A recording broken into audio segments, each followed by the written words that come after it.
If you look at a map of northern Italy, you will notice something strange. Just off the coast, where land meets the sea, lies a maze of islands surrounded by shallow water. In the middle of that lagoon stands one of the most extraordinary cities humanity has ever built, Venice. At first glance, Venice looks like a dream. Elegant buildings rise from shimmering canals. Gondolas glide quietly through narrow waterways.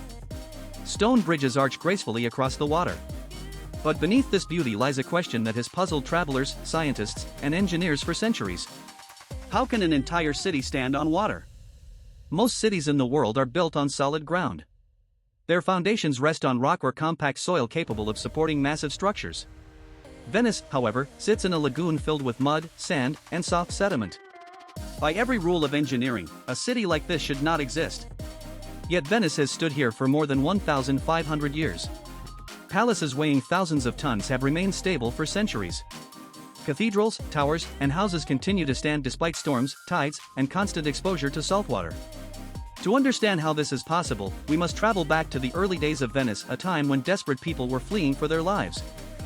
In the early centuries after the fall of the Roman Empire, Europe entered a chaotic period of invasions and political instability. Powerful tribes and armies moved across the continent, destroying cities and forcing populations to flee. Among these invaders were groups like the Lombards, who entered northern Italy in the 6th century. Cities on the mainland were no longer safe. So people began searching for refuge in an unusual place, a shallow coastal lagoon filled with small muddy islands. These islands were not ideal for living. They were surrounded by marshes, exposed to tides, and constantly threatened by storms. The ground was unstable, and there were no natural resources. But the lagoon had one crucial advantage. It was extremely difficult for invading armies to reach. Large military forces could not easily navigate the shallow waters. War horses and heavy equipment could not cross the muddy terrain. The lagoon acted like a natural defensive barrier. For refugees seeking safety, these isolated islands offered something priceless: protection. Small communities began to settle there. At first, the settlements were simple clusters of wooden huts built on patches of solid ground. No one imagined that these fragile settlements would eventually grow into one of the most famous cities in human history. As the population of the lagoon islands increased, the settlers faced an enormous challenge. They needed stronger and larger buildings. Houses made from simple wood were not enough. People wanted churches, marketplaces, and stone structures that could last for generations. But there was one major problem. The ground beneath the islands was incredibly soft. Instead of solid rock, the lagoon floor consisted mostly of mud, clay, and sand deposited over thousands of years. If builders tried to place heavy stone buildings directly on this unstable ground, the structures would quickly sink or collapse. The settlers needed a solution. And the solution they discovered would become one of the most brilliant engineering ideas in ancient history. Instead of building on the ground, they decided to build through it. Workers began driving long wooden poles deep into the mud beneath the islands. Thousands of trees were cut from forests in mainland Europe and transported to the lagoon. Each wooden pile was hammered into the soft sediment until it reached a dense layer of compact soil below. Then they placed wooden platforms and stone foundations on top of these piles. At first, this might sound like a temporary solution. Wood underwater should rot quickly. But something remarkable happened. The wooden piles did not decay. In fact, over time they became even stronger. The secret lay in the unique environment beneath the lagoon, a place where oxygen is almost completely absent. Without oxygen, the microorganisms that normally cause wood to rot cannot survive. The submerged wood remained preserved, slowly absorbing minerals from the surrounding water. Over centuries, these wooden piles hardened and stabilized. Millions of them were eventually driven into the lagoon floor. Together, they formed the hidden skeleton of Venice, an invisible forest supporting an entire city above the water. And this was only the beginning. Because the small settlements in the lagoon were about to grow in. If you could somehow travel beneath the streets of Venice, past the stone foundations and into the dark mud of the lagoon, you would discover something astonishing. Hidden below the city is a vast underground forest. Not a forest of living trees, but millions of wooden piles driven deep into the lagoon floor more than 1,000 years ago. Historians estimate that tens of millions of wooden poles support the buildings of Venice. These piles were cut from forests across northern Italy, Slovenia, Croatia, and parts of Central Europe. Entire forests were harvested to build the city. Trees such as oak, alder, larch, and pine were transported down rivers toward the Adriatic coast. From there, they were shipped to the lagoon where builders used them as foundation piles. Each pole was typically several meters long and sharpened at one end. Workers would drive them vertically into the mud using heavy wooden hammers. The piles were placed extremely close together, forming dense clusters that could support enormous weight. Once thousands of these piles were in place, builders laid thick wooden platforms across the top. Over those platforms came layers of stone blocks and brick foundations, creating a stable base for buildings above. This system turned soft mud into something capable of supporting massive palaces, towers, and churches. But the most surprising part of this system is not the engineering. It is the fact that the wood has survived for centuries underwater. Normally, wood exposed to water will decay quickly. Bacteria, fungi, and microorganisms break down organic material, causing structures to weaken and collapse. But beneath Venice, something unusual happens. The mud of the lagoon contains very little oxygen. Without oxygen, the microorganisms responsible for wood decay cannot survive. This means the wooden piles beneath the city are preserved in a kind of natural time capsule. Over time, the situation becomes even more remarkable. Minerals carried by the lagoon's water slowly penetrate the wood fibers. These minerals gradually harden the piles, transforming them into structures that behave almost like stone. Some scientists have described this process as a natural mineralization. The wood is not literally turning into rock, but it becomes extremely dense and durable. As a result, many of the original wooden piles driven into the lagoon during the early centuries of Venice are still supporting buildings today. This hidden system has allowed the city to stand for more than 15 centuries. It is one of the most extraordinary examples of ancient engineering surviving into the modern world. Yet the wooden foundations were only the first step. Once Venice had secure foundations, its builders began constructing some of the most magnificent buildings in Europe. With stable foundations established, the city of Venice began to transform. Simple wooden houses gradually gave way to elegant stone buildings. Merchants, nobles, and wealthy families competed to construct grand residences along the canals. Over time, these residences evolved into the famous Venetian palaces that still line the waterways today. The most important canal in the city became the Grand Canal, a sweeping S-shaped waterway that cuts through the heart of Venice. Along its banks, architects created buildings that combined influences from Byzantine, Gothic, and Renaissance architecture. Many of these palaces were designed with large windows facing the water. Instead of streets and carriages, the canals functioned as Venice's main transportation system. Visitors and merchants would arrive by boat, stepping directly from the canal into the entrances of magnificent buildings. The canals themselves became the city's highways. Instead of carts and horses, Venice relied on boats, from simple cargo vessels to the elegant gondolas that have become symbols of the city. This unusual design gave Venice a unique character unlike any other city in the world.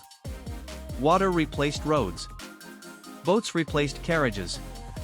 And the lagoon became the lifeline that connected Venice to the wider world. In time, this strange city built on mud and timber would grow into one of the most powerful trading centers in history.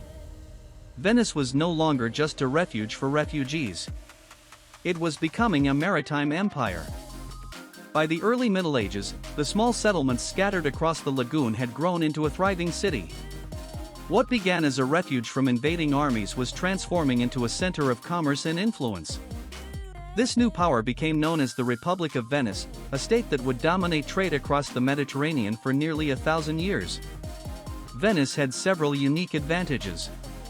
Its location placed it directly between Europe and the great civilizations of the East. Merchants traveling from Asia and the Middle East brought valuable goods such as silk, spices, precious metals, and exotic materials. Venice became the gateway through which these goods entered Europe. Ships loaded with merchandise sailed into the lagoon from distant ports. From there, goods were transported across the continent through trade networks stretching deep into Europe. Venetian merchants quickly became some of the richest traders in the medieval world. The city also developed a unique political system. Instead of a king, Venice was ruled by an elected leader known as the Doge. The Doge governed alongside powerful councils made up of wealthy merchant families. This system created a government focused heavily on trade, stability, and expansion. For centuries, Venice maintained independence while many other European cities were controlled by kings or empires. But wealth alone was not enough to protect a city built in a lagoon. To defend its trade routes and maintain its influence, Venice needed something else: a powerful navy. The heart of Venice's military and economic power was an enormous complex known as the Venetian Arsenal. This massive shipbuilding center was unlike anything the medieval world had ever seen. At its peak, the arsenal employed thousands of workers including shipbuilders, blacksmiths, carpenters, rope makers, and sailmakers. Together, they produced warships at an astonishing speed. Historians often describe the arsenal as one of the first examples of an industrial production system, centuries before the Industrial Revolution. The shipyard used an early form of assembly line manufacturing. Instead of building ships one at a time, workers specialized in specific tasks. As ships moved through different sections of the arsenal, each team added its component: hull construction, sails, weapons, and rigging. Incredibly, the arsenal was capable of producing a fully equipped warship in a single day during emergencies. This level of productivity gave Venice an enormous advantage over rival powers. Its fleets could be expanded quickly, allowing the Republic to defend its trade routes and project power across the Mediterranean. Venetian ships sailed as far as the Black Sea, the Middle East, and North Africa. The city had transformed itself into one of the most powerful maritime states in history. But the real beauty of Venice was not just its power. It was the extraordinary city that rose above the water, a city filled with art, architecture, and culture. By the height of its power, Venice had become one of the richest and most beautiful cities in the world. Merchants who returned from long voyages invested their fortunes into magnificent buildings, churches, and public spaces. At the heart of the city lies St. Mark's Square, the grand open plaza that has served as Venice's central gathering place for centuries. Surrounding the square are some of the most iconic landmarks in the city. One of them is the stunning St. Mark's Basilica, famous for its glittering golden mosaics and unique architecture that blends Eastern and Western influences. Nearby stands the magnificent Doge's Palace, once the seat of government for the Venetian Republic. Its elegant Gothic design reflects the immense wealth and power the city once possessed. Towering above the square is St. Mark's Campanile, the tallest structure in Venice, offering breathtaking views across the lagoon. These monuments symbolize the golden age of Venice, a time when the city controlled trade routes, commanded powerful fleets, and stood as one of the greatest urban centers in the world. But even the most extraordinary cities cannot escape the forces of nature. The lagoon that once protected Venice would eventually become one of its greatest challenges. For centuries, Venice appeared almost invincible. Its brilliant engineering had allowed the city to stand on water for more than 1,000 years. The wooden foundations beneath the lagoon continued to support palaces, churches, and homes with remarkable stability. But Venice has always lived in a delicate balance with nature. The city sits inside a shallow lagoon connected to the Adriatic Sea. Twice a day, tides move water in and out of the lagoon. These tidal movements constantly push against the foundations of the city. Over the centuries, another problem began to appear. Venice was slowly sinking. Part of this sinking happens naturally. The muddy sediments beneath the lagoon compress over time under the weight of buildings. As the ground compacts, the entire city gradually settles downward. During the 20th century, the problem worsened because industries near the lagoon pumped large amounts of groundwater from underground aquifers. Removing this water caused the land to sink faster. Although this practice was eventually stopped, the damage had already accelerated the sinking process. At the same time, global sea levels have been slowly rising. Together, these two forces create a serious threat to the future of Venice. One of the most visible consequences of these changes is a phenomenon known as Acqua Alta, which means high water. During certain times of the year, strong winds and high tides push seawater into the Venetian lagoon. When this happens, the water level rises above the city's streets and squares. The most famous place affected by these floods is St. Mark's Square. Because it is one of the lowest points in Venice, the square often becomes the first place to flood. Water spreads across the marble pavement, turning the plaza into a temporary shallow lake. Residents have adapted to these conditions for generations. Walkways are placed above the water so people can still move through the city during floods. However, in recent decades the flooding has become more frequent and more severe. In 2019, Venice experienced one of the highest tides ever recorded, flooding large parts of the city and damaging historic buildings. Events like this have raised urgent questions. Can Venice survive the challenges of the modern world? To protect the city, Italy launched one of the most ambitious engineering projects in modern Europe. It is known as the MOSE project. MOSE is a massive system of movable flood barriers installed at the three inlets connecting the lagoon to the Adriatic Sea. Under normal conditions, the gates remain hidden beneath the water. But when unusually high tides are predicted, the gates rise from the seabed to form a temporary barrier. This barrier blocks seawater from entering the lagoon, protecting Venice from dangerous floods. The project took many years to complete and required enormous technical effort. Each gate is a gigantic steel structure filled with air when activated, allowing it to rise and block incoming waves. Since becoming operational, the MOSE system has already helped prevent several major flooding events. It represents a modern attempt to defend a city whose survival has always depended on human ingenuity. For more than 1,500 years, Venice has defied expectations. It was built in a place where cities should not exist, on unstable islands in the middle of a lagoon. Its foundations rest on millions of wooden piles hidden beneath the water. Its canals replaced roads. Its merchants built a powerful maritime empire. And its architects created one of the most beautiful cities on Earth. Even today, Venice remains a symbol of human creativity and resilience. A reminder that with enough imagination and determination, people can build extraordinary things even in the most unlikely places. Venice truly is the most impossible city ever built. Subscribe Info Beyond Borders now for more mind-blowing knowledge.